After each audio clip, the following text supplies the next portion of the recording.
My name is Nick Brand. I'm the Director of Corporate Programs at the Chicago Council on Global Affairs, and thank you all for joining us this evening. I'd like to take this opportunity to welcome George Friedman to the Chicago Council. I believe it's his first time here, so thank you so much for being with us. No place is really Pacific for very long. I mean, neither the United States, we have constant wars, okay? Europe will, I suspect, not return to the 31 years, but it will return to humanity. They will have their wars, they will have their peace, they will live their lives. It will not be 100 million dead, but the idea of the European exceptionalism, I think, is the one suffering the first death. There will be conflict. There was conflict in Yugoslavia, and there's certainly conflict now in Ukraine. As to the relationship to the United States, we no longer have a relationship with Europe. We have a relationship with Romania, we have a relationship with France.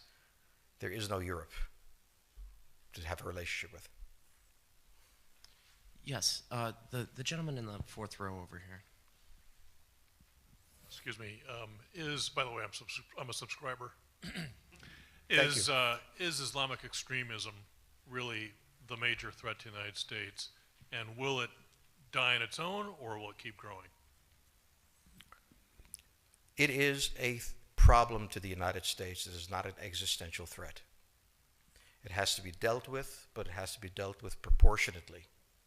We have other foreign policy interests. So, the primordial interest of the United States, over which for a century we have fought wars, the First, Second Cold War, has been the relationship between Germany and Russia, because united they are the only force that could threaten us, and to make sure that that doesn't happen. If you're a Ukrainian, is essentially reach out to the only country that will help you, which is the United States. Last week, 10 days ago, General Hodges, Commander U.S. Army Europe, visited Ukraine. He announced that U.S. trainers would now officially be coming, not just unofficially coming. He actually pinned medals on Ukrainian fighters, which by protocol of the military is not the way. Foreigners don't get to pin on, medals, but he did, showing that this was his army. He then left and in the Baltics announced that the United States would be pre-positioning armor, artillery, and other equipment in the Baltics, Poland, Romania, and Bulgaria, which is a very interesting point. So the United States, and now yesterday the United States announced that it would be sending weapons. Tonight, of course, they denied it, but they are. The weapons will go. In all of this, the United States has acted outside the context of NATO. Because NATO has to have a 100% vote. Any one country can veto anything. And the Turks will veto it just for giggles. The point is that the United States is prepared to create a cordon sanitaire around Russia. Russia knows it. Russia believes that the United States intends to break the Russian Federation. I think that, as Peter Lorre put it, we don't want to kill you, we just want to hurt you a little bit. Either way, we are back at the old game. And if you go ask a Pole or a Hungarian or a Romanian, they live in a totally different universe from a German. And they live in a totally different universe from a Spaniard. So there is no commonality in Europe. But if I were a Ukrainian, I would do exactly what they're doing. Try to draw the Americans in. All right, next question, please. The United States has a fundamental interest. It controls all the oceans of the world. No power has ever done that. Because of that, we get to invade people and they don't get to invade us. It's a very nice thing. Maintaining control of the sea and control of space is the foundation of our power. The best way to defeat an enemy fleet is to not let it be built. The way the British managed to make certain that no European power could build a fleet was to make sure the Europeans were at each other's throats. The policy that I would recommend is the one that Ronald Reagan adopted toward Iran and Iraq. He funded both sides so they would fight each other and not fight us. This was cynical. It was certainly not moral. It worked. And this is the point. The United States cannot occupy Eurasia. The moment the first boot sets the ground, the demographic differential is we are totally outnumbered. We can defeat an army. We cannot occupy Iraq.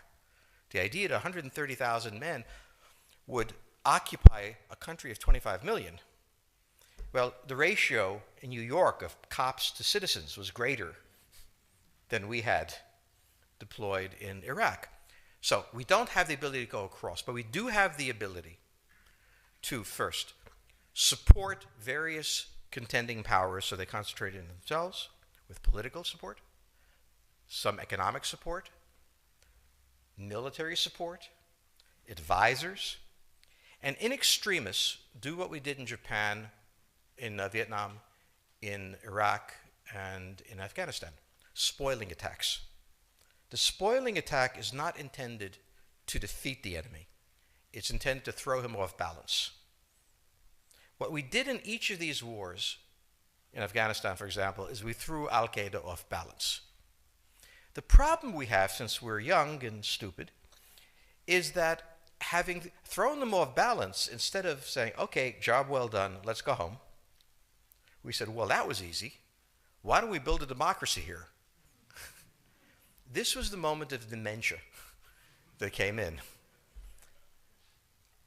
The answer, therefore, is the United States cannot constantly be intervening throughout Eurasia. It must be selectively intervening and very rarely. That is the extreme moment. We cannot, as the first step, send American troops. And when we send American troops, we have to clearly understand what the mission is, limit it to that, and not develop all sorts of psychotic fantasies. So hopefully we've learned that this time. It takes a while for kids to learn lessons. But I think you're absolutely right. We cannot, as an empire, do that. Britain didn't occupy India. It took various Indian states and turned them against each other and provided some British officers for an Indian army. The Romans did not send vast armies out there. It placed kings like, various kings it created under the emperor, and those kings were responsible for maintaining the peace. Pontius Pilate was an example.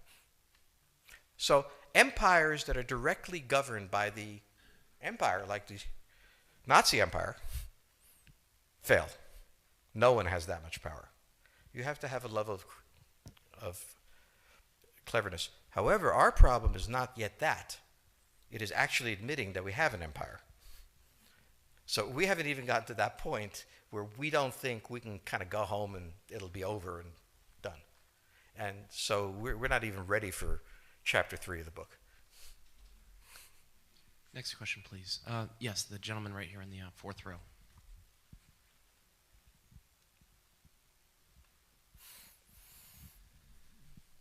So I infer from your comments that the euro as the currency will not survive. The question on the table for the Russians is, will they retain a buffer zone that's at least neutral? Or will the West penetrate so far into Ukraine that they're 70 miles away from Stalingrad and 300 miles away from Moscow? For Russia, the status of Ukraine is an existential threat. And the Russians cannot let go. For the United States, in the event that Russia holds onto the Ukraine, where will it stop? Therefore, it's not an accident that General Hodges, who's been appointed to be blamed for all of this, is talking about prepositioning troops in Romania, Bulgaria, Poland, and the Baltics. This is the intermarium, from the Black Sea to the Baltic, that Pilsudski dreamt of. This is the solution for the United States.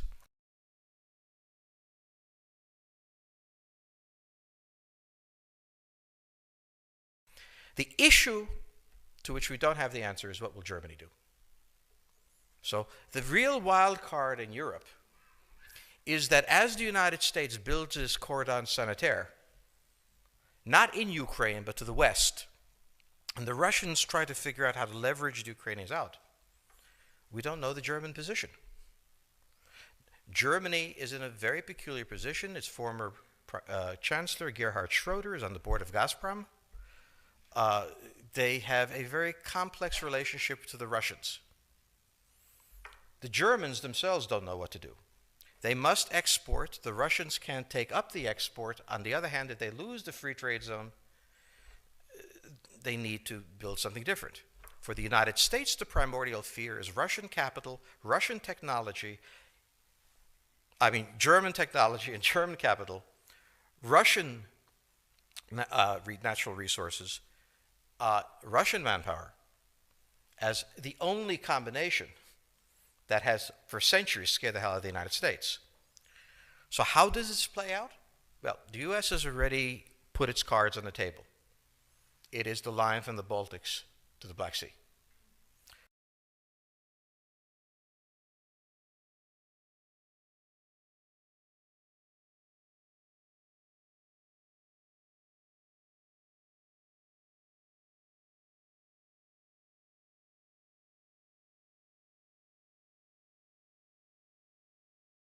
For the Russians, their cards have always been on the table. They must have at least a neutral Ukraine, not a pro-Western Ukraine. Belarus is another question. Now, whoever can tell me what the Germans are going to do is going to tell me about the next 20 years of history. But unfortunately, the Germans haven't made up their mind. And this is the problem of Germany always.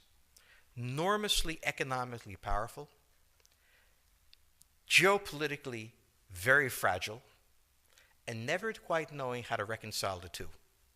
Ever since 1871, this has been the German question, the question of Europe. Think about the German question, because now it's coming up again. That's the next question that we have to address. And we don't know how to address it. We don't know what they're going to do. And unfortunately, that's all we have time for this evening.